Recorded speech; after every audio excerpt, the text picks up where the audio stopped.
Grandview Lodge, number 618.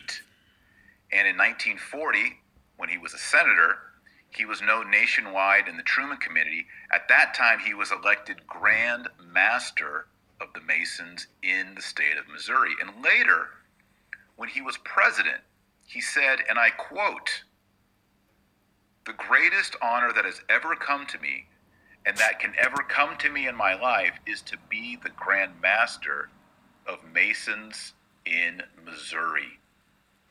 End quote. So not being the president of the United States, that's not Truman's greatest achievement, his greatest honor. His greatest honor was being the Grand Master of the Masons.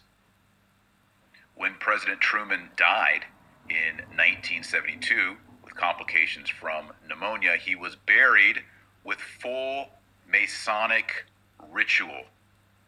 And the remarks at his funeral were given by Grand Master Hugh McLaughlin, who said, quote, "He was our brother by adoption. He was our companion by choice." End quote. Now, how does all of this relate to the goat? Well, part of Masonic initiation is what they call riding the goat. And you'll see on the screen a contraption that looks like a tricycle. This device is used to initiate men into Masonry, riding the goat.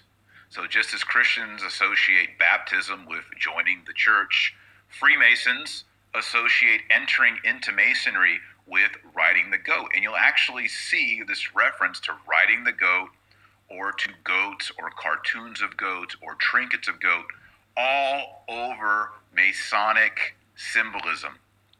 They all know this is how they entered, riding the goat. And you can go to museums and they actually have these contraptions preserved as historical artifacts, the goats that men sat on and apparently rode around on to be initiated into Masonry, just like President Truman. Now, why do Masons associate their movement with the goat? And other people say with the goat-headed demon, Baphomet. Well, that goes back to the Bible. You'll remember on Yom Kippur, or the Feast of the Atonement, every year the high priest would place his hands on a goat and he would confess all the sins of Israel and place all those sins onto the goat, the Azazel goat.